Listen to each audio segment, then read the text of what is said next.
Buenas noches, jóvenes. ¿Cómo están?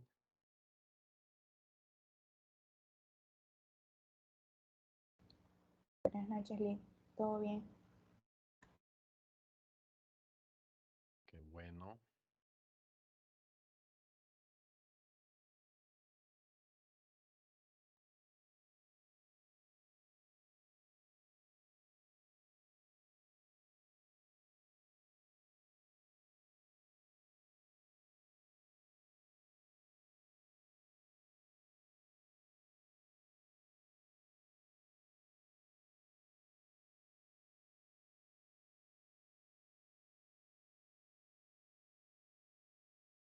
Vamos a continuar desarrollando el tema.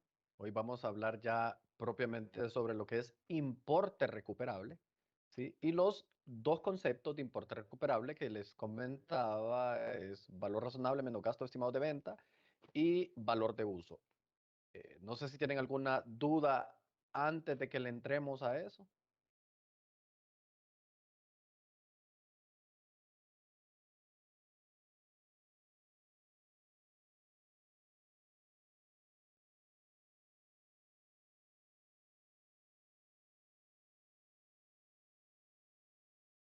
Bueno, parece que no hay, ¿no? Entonces, me ayudan siempre con sus micrófonos. Ya saben que las consultas las realizamos al final. Voy a empezar a grabar y voy a empezar a desarrollar esta segunda parte del tema para poder ir cerrando la norma. Presten mucha atención, lleven lectura, vayan tomando nota de mi exposición.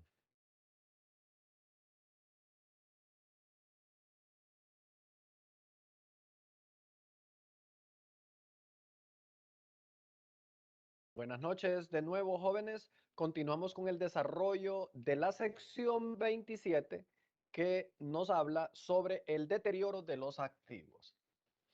En esta ocasión vamos con la segunda parte de esta sección y vamos a empezar a repasar el concepto de importe recuperable que ya habíamos mencionado, ¿verdad? Y nos hace una referencia al párrafo 27.11 que dice que el importe razonable de un activo o de una unidad generadora de efectivo, que ya explicamos, siempre voy a estar hablando de esto porque nosotros podemos analizar un activo de forma individual o podemos analizar toda la unidad generadora de efectivo. Entonces, al final es lo mismo a nivel de dinámica. La decisión de si analizamos el activo o toda la unidad generadora de efectivo se será una decisión inicial cuando nosotros evaluemos si es posible de que un activo provoque flujos de efectivo independientes. De lo contrario, normalmente en la práctica se analiza toda la unidad generadora de efectivo. Y en muchas ocasiones, esa unidad generadora de efectivo es toda la empresa. En otros casos, como el que mencioné en la entidad que yo trabajé, que tenía una división farmacéutica y una división de venta por catálogo, dijimos, hay dos divisiones, hay dos unidades generadoras de efectivo. O como en el caso hipotético que yo mencionaba de una entidad que tiene una planta en la zona norte y otra planta en la zona centro, y que ambas son independientes. Entonces, si queremos analizar el deterioro, normalmente vamos a analizar el deterioro de la unidad generadora, es decir, de la unidad generadora que está en el centro, que son todos los activos, es decir, la planta, el edificio que haya, los vehículos y cualquier otro activo que forme parte, lo analizaremos en su conjunto, como un conjunto de activos que de manera independiente generan flujos de efectivo. Lo analizaremos de forma independiente de la otra unidad generadora que está en la zona norte. Entonces, en la práctica, normalmente así funciona. Se analiza toda la unidad generadora de efectivo. Entonces, ya van a ver ustedes cómo entran los conceptos. Entonces, yo cada vez que les vaya mencionando, por ejemplo, el valor razonable, eh, tenemos que ir pensando en el valor razonable o de un activo o el valor razonable de toda la unidad generadora de efectivo. Y lo mismo el valor de uso. ¿Por qué? Repasando, ¿qué es importe recuperable? Este concepto de importe recuperable dice que es el mayor entre dos conceptos más. Yo tengo que calcular, para llegar a determinar el importe recuperable, tengo que llegar a calcular lo que es el valor razonable menos costos de venta. Y otro concepto que se llame, hasta los voy a subrayar aquí, valor razonable menos costos de venta, y otro concepto que se llame valor de uso. Hoy voy a hablar de los dos detenidamente. Dice que si no fuese posible estimar el importe, miren, aquí refuerza lo que ya les dije, de un activo individual, bueno, hagámoslo sobre toda la unidad generadora de efectivo al que pertenece el activo. Miren qué interesante la aclaración que nos hace la norma o el material, que no siempre es necesario determinar el valor razonable de un activo o su valor de uso. ¿Por qué? Porque si cualquiera de estos dos de entrada excede el importe en libros, en automático no hay deterioro y no sería necesario estimar el otro. Por ejemplo, imagínense que yo conozco el valor razonable de un vehículo y yo sé que ese vehículo en el mercado se vende por 200,000 empiras y que lo que yo gastaría por vender ese vehículo serían 5,000 empiras por trámites de traspaso y registro en el IP, en el Instituto de la Propiedad. Entonces, mi valor razonable, 200,000, menos mis gastos estimados o costos de venta, sería 5,000, o sea, sería neto 195,000. Mi valor razonable menos mis costos de venta sería 195,000. De entrada, si mi valor en libros es 100,000, muchachos, ¿para qué voy a calcular el valor de uso? Si ese activo no va a tener deterioro. ¿Por qué? Porque si nos regresamos al párrafo anterior, dice que el importe recuperable va a ser el mayor entre el valor razonable y valor de uso. Entonces, si el valor de uso fuese menos de 100,000, el uso fuese más que 195,000, mi importe recuperable va a ser el valor de uso, que pensemos que es 220. En ambas situaciones, el activo no va a estar deteriorado. Repito, si inicialmente yo conozco sin mayor esfuerzo el valor razonable menos gastos de venta o el valor de uso, y uno de esos valores es mayor que el valor en libros, en automático ni hay deterioro, ni tengo que calcular el otro, pues por sentido común, ¿verdad? Espero reflexionen eso que estoy diciendo porque es muy importante para la práctica, pues. Muchas cosas aquí las vamos a ir aprendiendo y confirmando en la medida vayamos practicando, ¿sí? Entonces, eso es muy importante, ¿verdad? Que lo tengamos claro. Y vamos a empezar, ahí hay otros conceptos, lo ven, y voy a empezar a hablar de valor razonable, menos gastos de venta. Este concepto es muy similar a, em, al concepto que vimos en el tema anterior, si ven cómo los temas se van entrelazando, ¿cierto? De un trimestre a otro o de un tema a otro, cómo se van entrelazando. Valor razonable, y habíamos dicho, porque ese concepto ya apareció en los activos mantenidos para la venta. Valor razonable menos gastos estimados de venta. ¿Qué es eso? Es lo que decía, valor de mercado menos los gastos que voy a estimar o que estimo que voy a tener si llego a vender el activo. Ese es el primer concepto. Para calcular el importe recuperable, yo ocupo calcular o determinar el valor razonable, menos esos costos de venta, dice aquí. Yo siempre digo, y me van a escuchar diciendo gastos estimados de venta, para que ustedes lo entiendan siempre mejor. Porque a veces uno dice menos costo de venta y lo primero que a uno le viene a la mente es costo de lo vendido. No es eso. Son los gastos en los que yo incurriría al vender el activo o la unidad generadora de efectivo. Entonces, miren que en el concepto dice que este importe se puede obtener por la venta del activo en una transacción. Aquí más o menos está el concepto de valor razonable. En una transacción realizada en condiciones de independencia mutua entre partes interesadas y debidamente informadas, menos los costos de disposición, miren, o gastos de disposición, es decir, menos los gastos de vender. Dice, reforzando, la mejor evidencia de valor razonable es la existencia de un precio, obviamente, es lo que más cómodo viene para cualquier tomador de decisiones, es encontrar un precio en el mercado, ¿verdad? Dentro de un acuerdo vinculante, dice, o en una transacción realizada de independencia que se haya realizado en el mercado.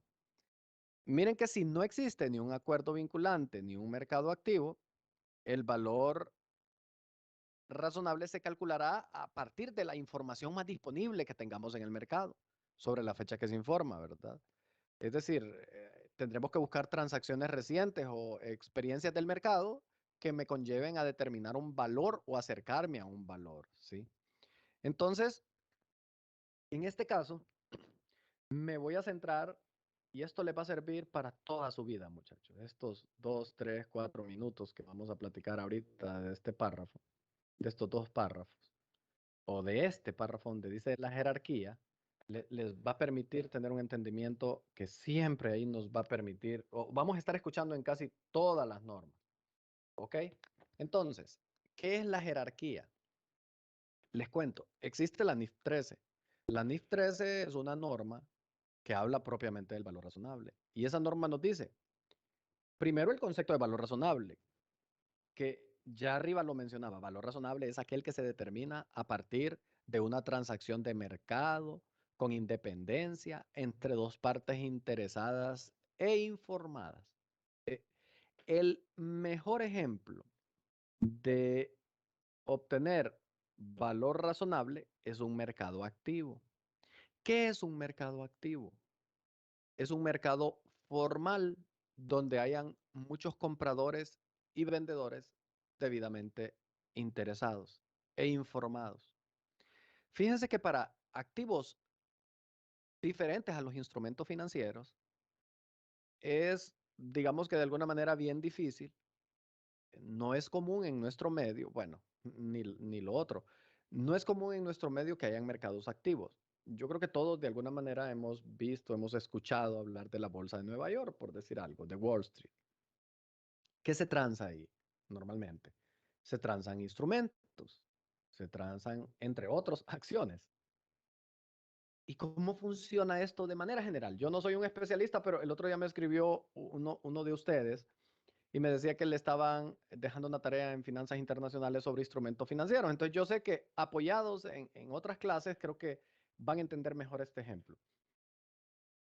Se supone que cuando se transan acciones en una bolsa de valores, el valor de mercado de esas acciones está en función de la información disponible en esa fecha o en fecha cercana a la fecha que estemos buscando el valor.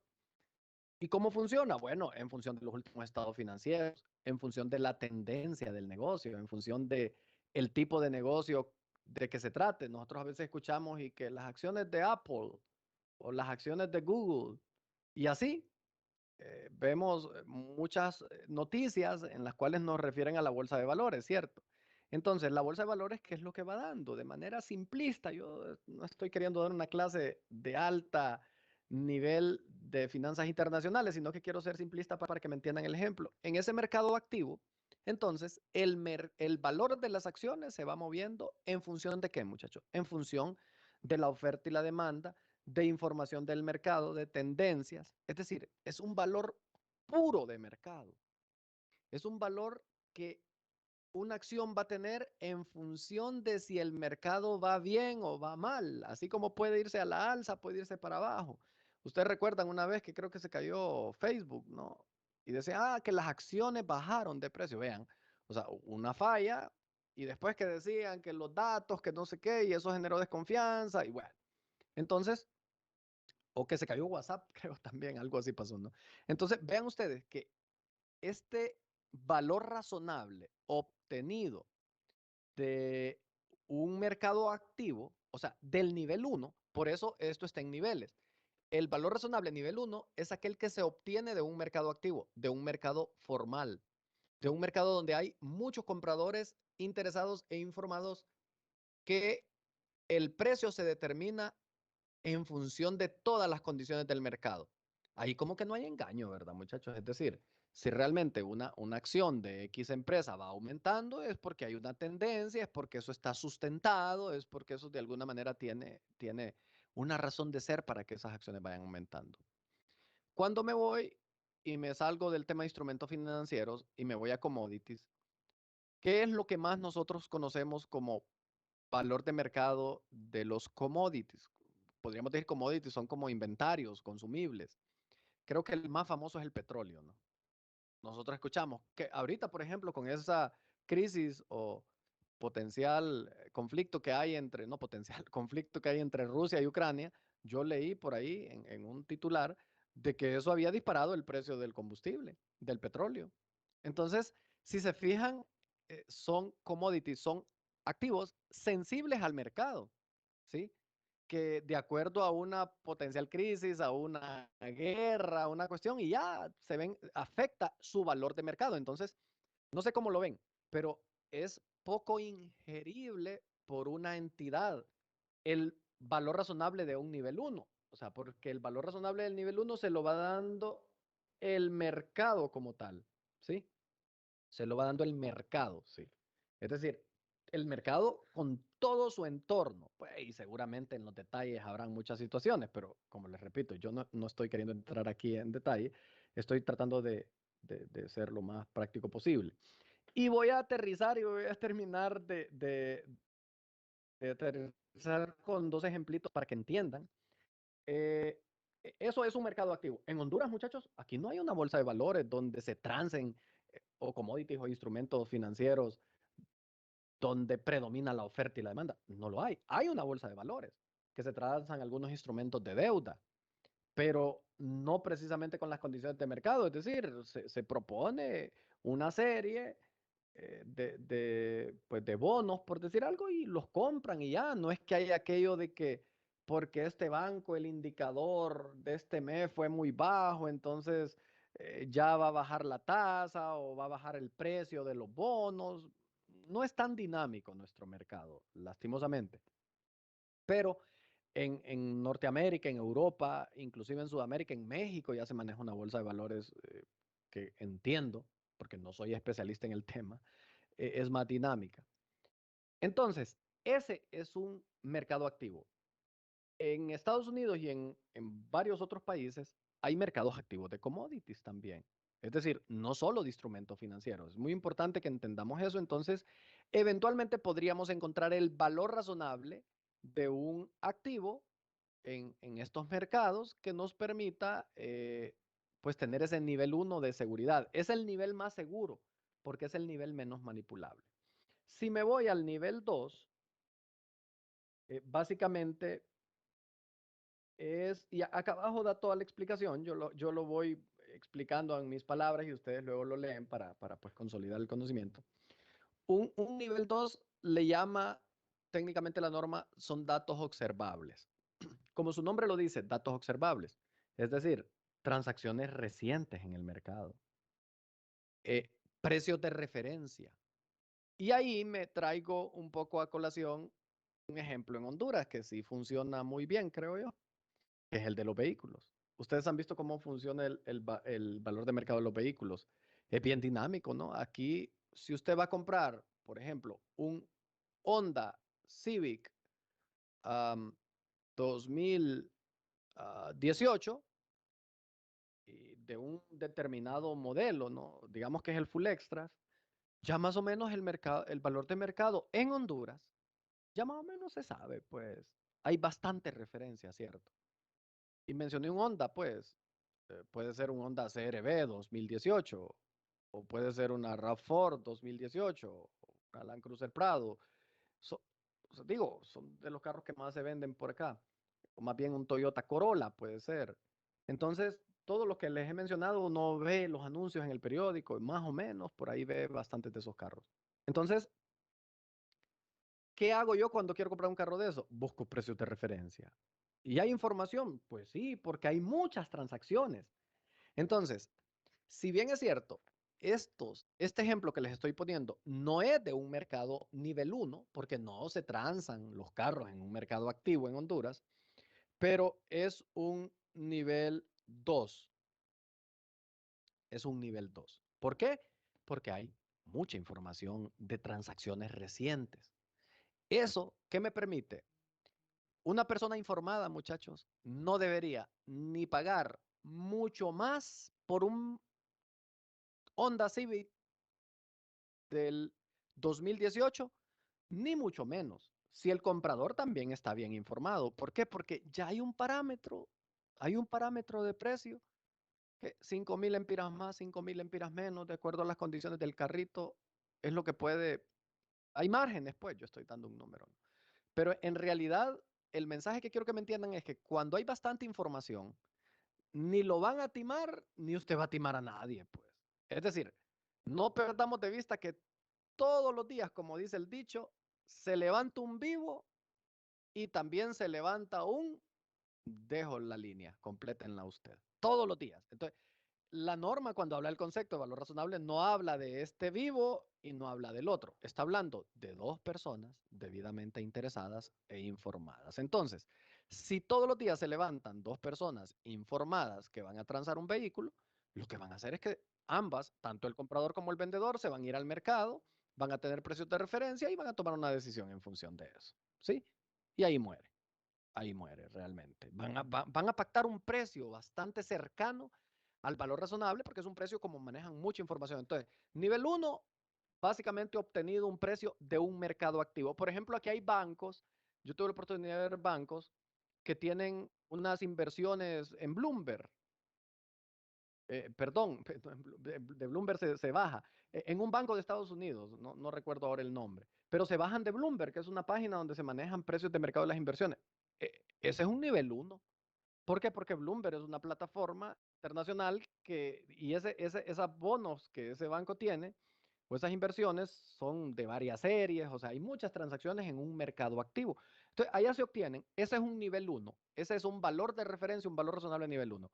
El caso, como que les estoy poniendo de los vehículos, es un nivel 2. ¿Por qué? Porque hay muchas transacciones y es súper fácil encontrar precios de referencia. Y creo que así como los vehículos, habrán unos que otros activos que se transan en el mercado y que de alguna manera no es tan complicado encontrarles su valor razonable.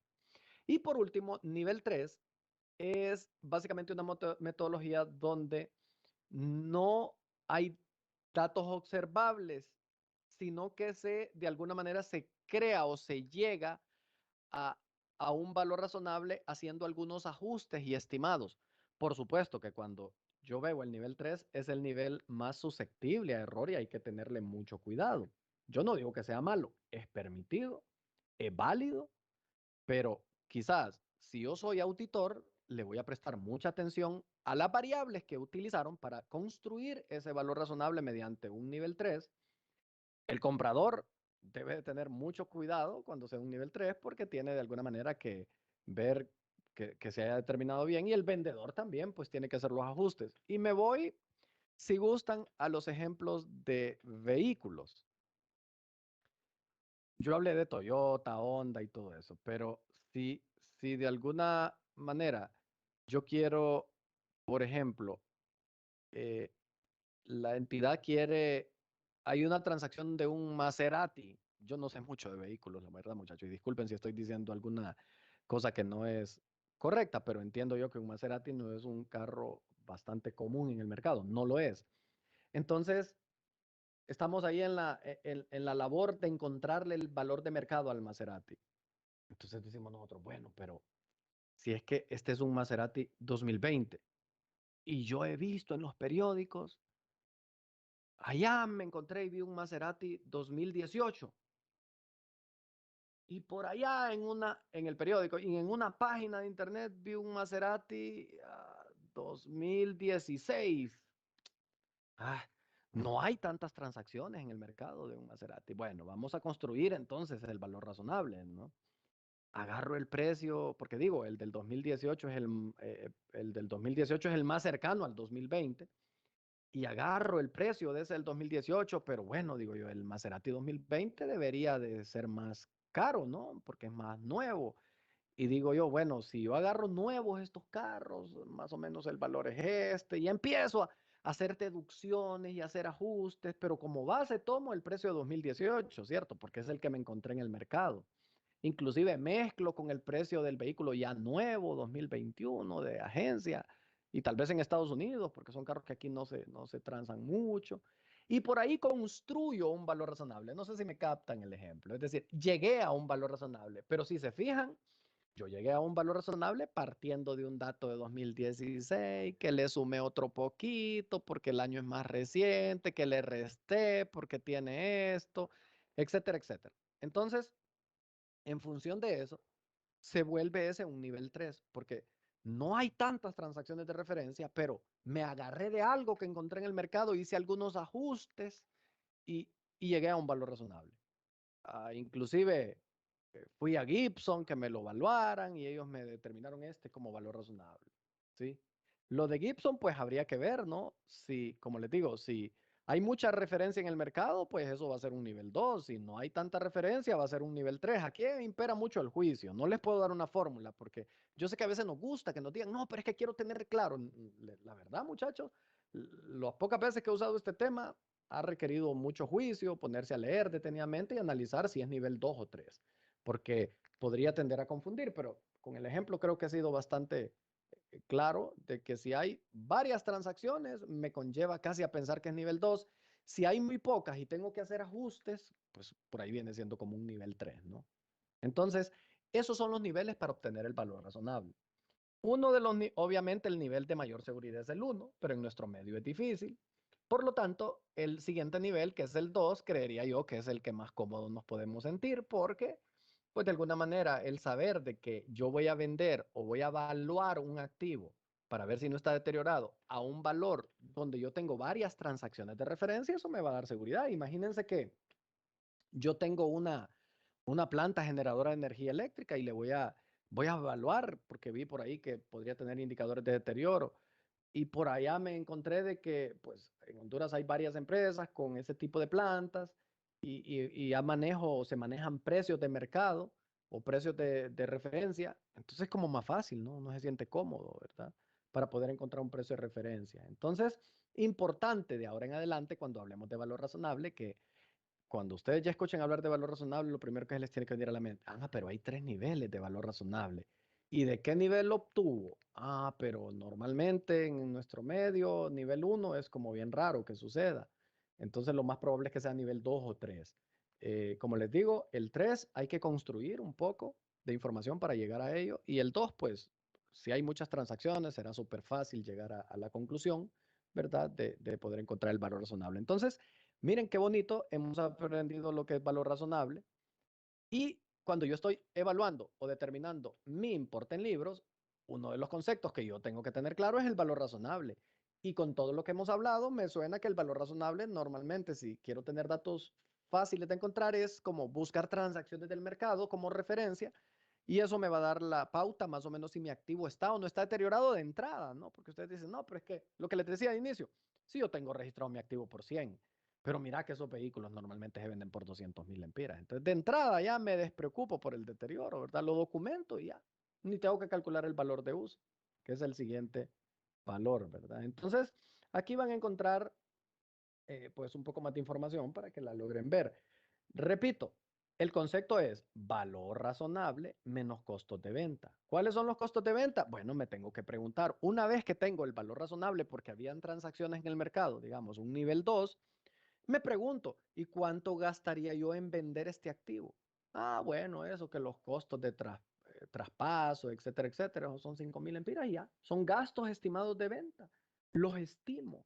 No son reales porque recuerden, esto no es porque hoy estoy vendiendo. Les he repetido esto en varias ocasiones. Es un supuesto. Es un estimado porque de alguna manera, pues necesito encontrar un valor de referencia, ¿verdad? Y entonces utilizo datos del mercado para llegar a esa conclusión. Valor razonable y determino los costos de venta. Luego, paso entonces al siguiente concepto que es valor de uso, que estoy seguro que van a sentirse más cómodo porque siempre les hago algunas referencias de la clase de proyectos para que lo determinen. De acuerdo al párrafo 2715, el valor de uso dice que va a ser el valor presente, muchachos, de los flujos de efectivo que se esperan obtener de un activo. Y ustedes saben que el cálculo de valor presente, por eso les decía, en su clase de proyectos, en sus clases de finanzas, ustedes tienen que determinar las entradas y salidas de efectivo futuras, ¿no? Derivados del uso continuo del activo y de su venta al final. También tienen que aplicar una tasa de descuento para medir esos flujos. Eso ustedes lo hacen en proyecto cuando calculan su BAN Y creo que hay una clase en finanzas que justamente están hablando de árboles de decisión, creo yo, por ahí, unas cosas como esas, donde ustedes lo que hacen ahí es calcular un valor de uso. Tal vez ustedes no habían escuchado, o varios no habían escuchado el concepto valor de uso, pero es eso, es ese valor presente neto que ustedes han calculado, valor actual neto. Como pueden ver en la parte de abajo, dice que deben, obviamente, los elementos para calcular el valor de uso. Hay que estimar los flujos futuros que la entidad espera obtener, las expectativas sobre posibles variaciones o la sensibilidad de la que ustedes han escuchado hablar. El valor temporal del dinero en el tiempo representa una tasa de mercado sin riesgo. Creo que ahí también en esas clases hablan de eso, de construir una tasa, ¿verdad? Libre de riesgo. El precio de cualquier incertidumbre, es decir, aquí es donde vienen las sensibilizaciones, ¿verdad? Y cualquier otro factor que pueda afectar en la proyección de esos flujos, porque al final esos son puros estimados, muchachos, que no se les olvide, ¿verdad? Son estimados que de alguna manera hay que prestar atención porque cuando ustedes hacen un proyecto, lo que están estimando son estimando ingresos, estimando gastos. Y si hay una equivocación en eso, pues todo va a estar mal, solo va a ser papel bonito, ¿no? Entonces, miren que para la medición del valor de uso dice que se requiere que se sigan estos pasos.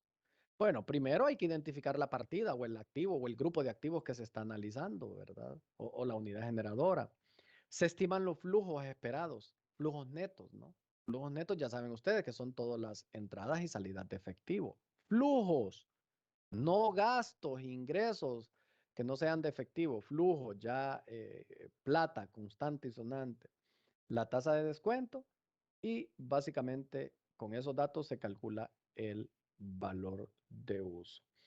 Aquí hay una parte donde básicamente me habla sobre la tasa de descuento a utilizar y pues dice que la tasa debe de reflejar el valor temporal del dinero en el tiempo, de los riesgos específicos del activo en el cual se están realizando las estimaciones de flujo, sin ajustar. Y normalmente dice que la tasa que se debe emplear no reflejará los riesgos, ¿verdad?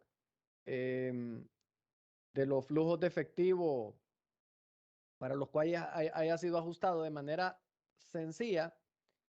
eh, Como lo decía en la parte de arriba, debe ser una tasa libre de riesgo. Y normalmente en nuestro medio, ¿cuáles son las tasas más libres de riesgo que podemos encontrar? Pues normalmente, por ejemplo, la de los bonos del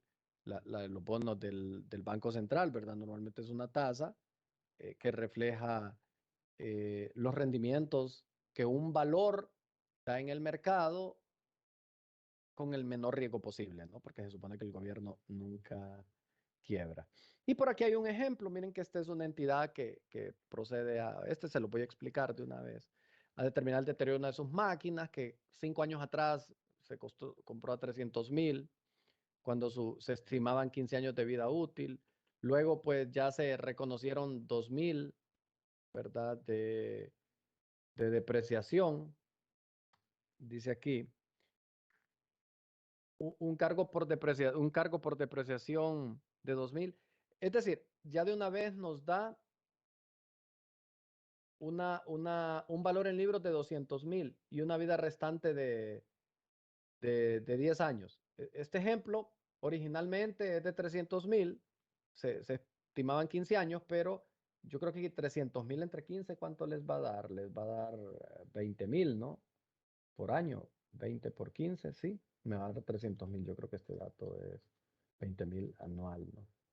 Entonces, eh, en el año 2000 ya se había reconocido se había reconocido una depreciación y el valor en libros de la maquinaria ya es 200,000 y le restan 10 años. Es decir, ya se habían depreciado 5 años y ya había una depreciación registrada de 100,000, ¿verdad?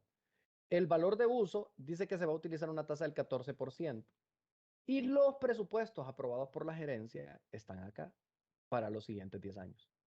Entonces, el total de flujos es 247 y ya van viendo los flujos por año. Y aquí como esto se hace en un Excel, ustedes luego también lo hacen con su calculadora financiera.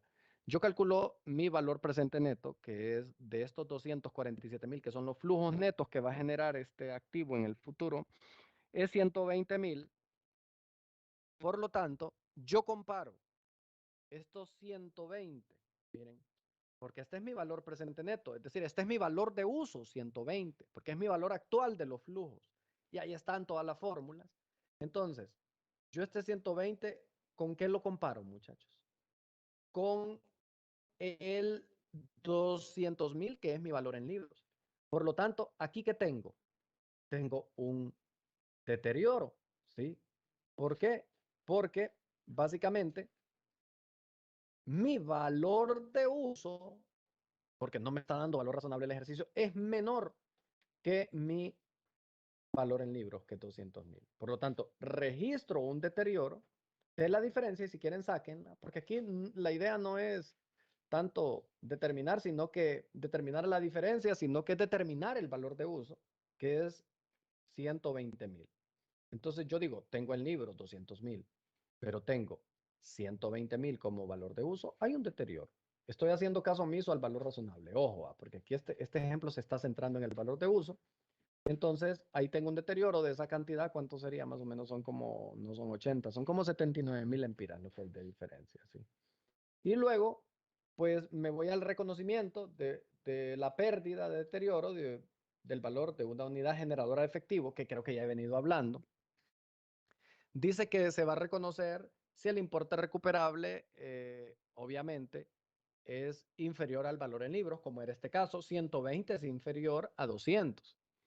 Y esa pérdida se va a llevar en el siguiente orden. Es decir, si la unidad generadora tiene una plusvalía, es porque recuerden que cuando hay un deterioro en una unidad generadora, que son un grupo de activos, la pregunta que va a surgir es, ¿y a qué activo le aplico el deterioro? Bueno, si hay una plusvalía, se va a bajar la plusvalía. El 100% se lo va a aplicar a la plusvalía. Y luego, si sobra todavía, por ejemplo, en este caso son 79,000. Imagínense que aquí hubiese una plusvalía de 50. Bueno, los 50 se los aplico a la plusvalía. Deterioro la plusvalía, que es un activo. Y me sobran 29. Los 29, como dice el inciso B, los distribuyo entre el resto de activos de la unidad en forma proporcional. Es decir, le aplico deterioro a cada uno de los activos que conforman la unidad generadora de efectivo. Y miren, aquí me vuelve a explicar el concepto de unidad generadora de efectivo que hemos venido hablando digamos, en varias ocasiones. Y pues obviamente hay que tener en cuenta si hay una plusvalía en esa unidad generadora de efectivo.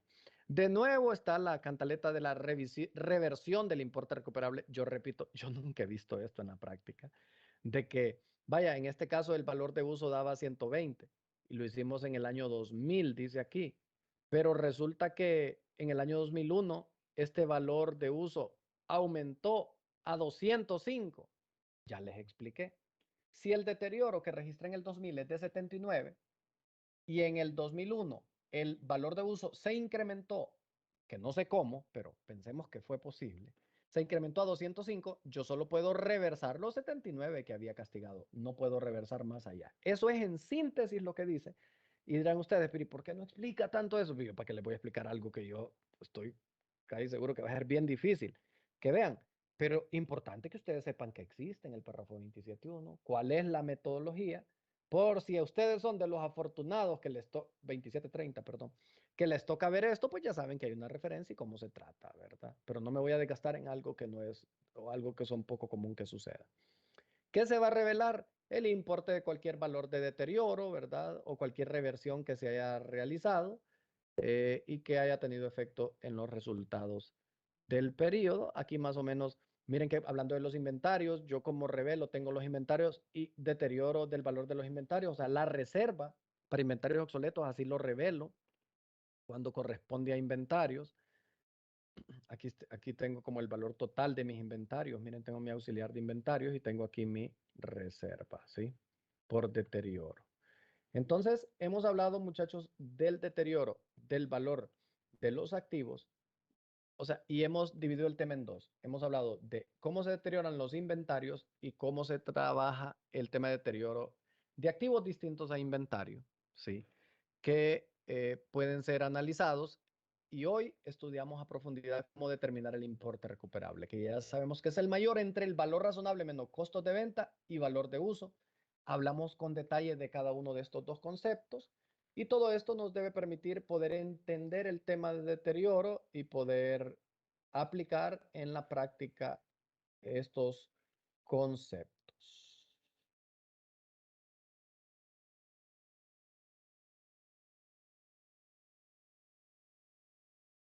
He dejado de grabar. Si tienen alguna consulta, fíjense que me estaba fijando a propósito, ahí les estoy presentando, no sé, este ejercicio, tal vez como estaba ahí en la exposición, no me quise atrasar, pero me pareciese que tiene un dato erróneo. Dice, voy a volverlo a leer. A finales de 2000, una entidad procede a comprobar el deterioro de una de sus maquinarias. La maquinaria se compró 5 años atrás, es decir, en el 95, lo voy a cambiar. 5 años atrás, por 300,000, cuando su vida útil era 15 años. Entonces, si yo divido 300 entre 15, eso me va a dar a 20,000, ¿cierto? Me va a dar a 20,000. Y el valor residual estimado era 0. Al 31 de diciembre de 2000, que es el año que estamos analizando, que ya habían pasado 5 años, luego de reconocer el cargo por depreciación de 20,000, que decía 2,000, pero en realidad es 20,000, aquí es donde estaba el error del Empiras, 20,000. En ese año, ¿cierto? Después de reconocer el cargo anual, le voy a poner aquí para que no confunda. Porque a veces yo sé que ustedes se ponen a leer detenidamente y no les queda claro.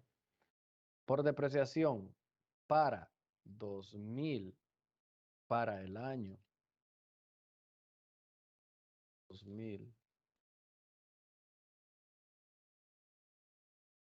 Luego de reconocer voy a arreglar aquí, los lempiras 20,000 como cargo anual por depreciación para el año 2000, el importe en libros de maquinaria es de 200,000. ¿Entienden por qué, verdad? Porque ya se habían depreciado 5 años, pues. Y 20,000 por 5 son 100,000. 300,000 menos 100,000 da 200,000. Está súper fácil. Su vida restante es de 10 años. Luego, el valor de uso de la maquinaria, bueno, hasta ahí. El error era ahí.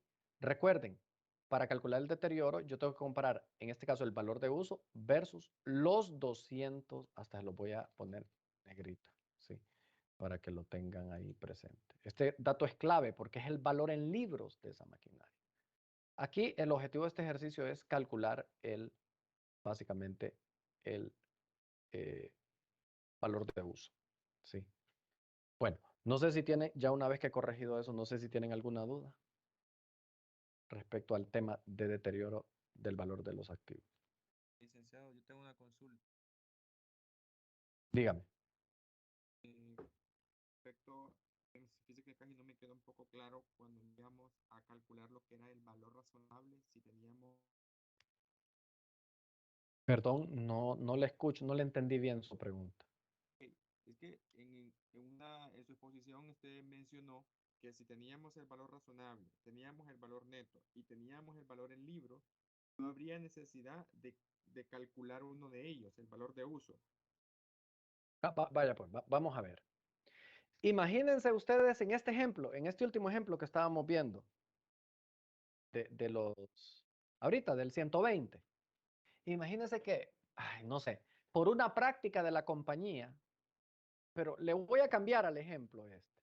Por una práctica de la compañía, siempre se calcula el valor de uso por una práctica contable del departamento de operaciones. Yo le hago una pregunta, o sea, pensémoslo así, olvidémonos del valor razonable. Imagínense que esta compañía tiene esta maquinaria de 200,000, ¿cierto? Eso es lo que está en libros, es lo que está registrado en la conta. Y el valor de uso da 220.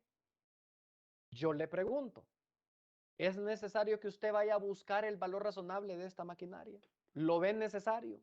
¿Sí o no? No, para mí no. ¿Por qué? porque prácticamente el valor de uso me está dando como un valor presente que yo tengo de ese activo. Ajá. Vamos a ver quién nos ayuda a entender por qué no ven necesario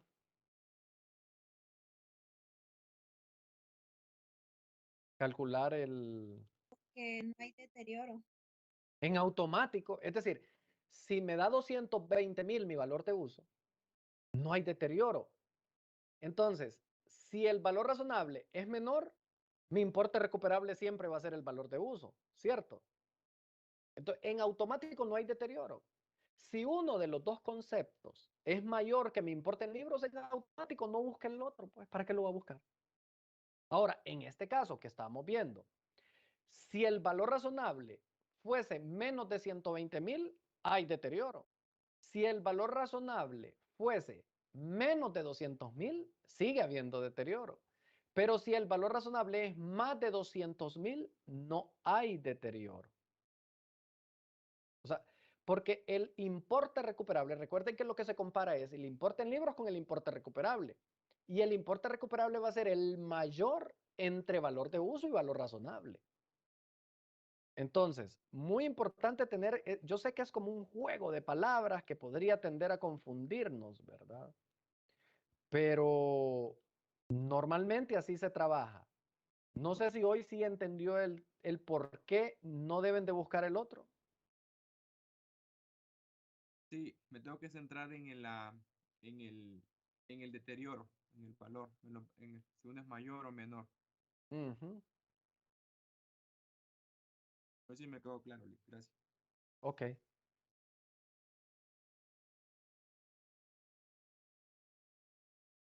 sí.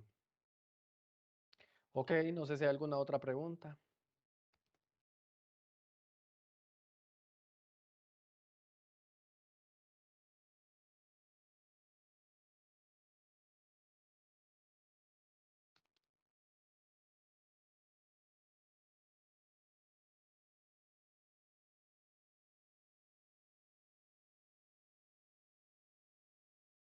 ¿Una otra consulta?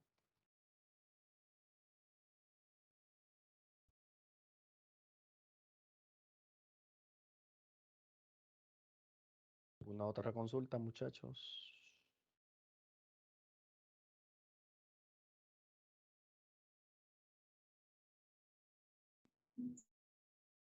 No, Sí, se ve un tema súper interesante, ¿verdad? Obviamente, muchachos, no se sientan, es decir, ¿qué les puedo decir yo como docente y en buena onda? Traten de leer, traten de razonar, no se metan tanto a rollos, nadie va a aprender esta norma estudiando, es decir, aprendan los conceptos importantes, cómo funciona y todo, pero usted, miren, les voy a pedir algo que no les dé ansiedad, nadie aprende normas sin tener experiencia.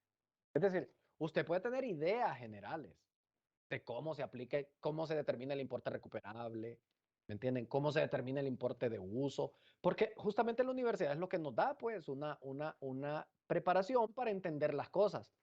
Pero en la vida real, muchachos, como dicen, ¿verdad? La práctica es el maestro, ¿no? Es decir, ustedes tienen, por eso es que yo siempre le digo a la gente, vámonos para una firma, porque lo que uno mira en la teoría, en una firma lo viene a ver en la práctica y eso potencia mi experiencia profesional.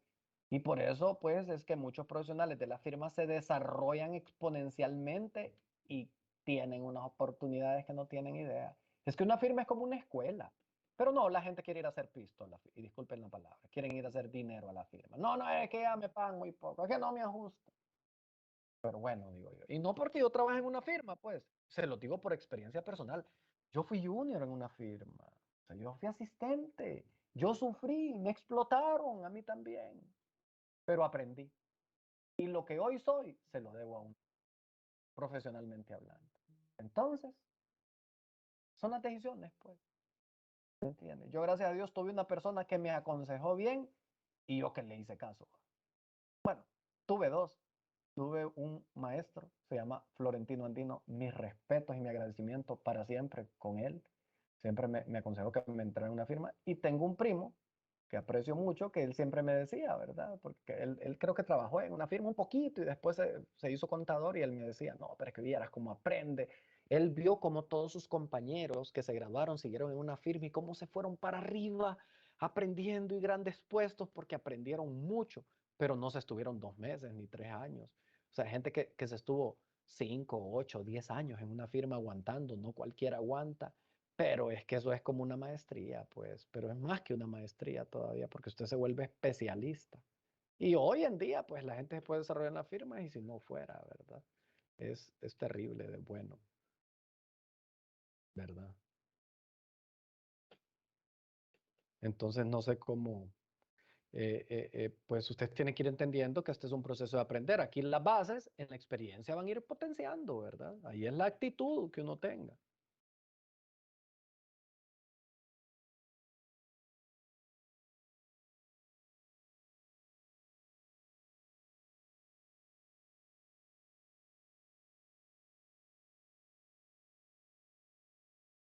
Bueno, si no hay preguntas, muchachos, el día de mañana será un día para preguntas y respuestas.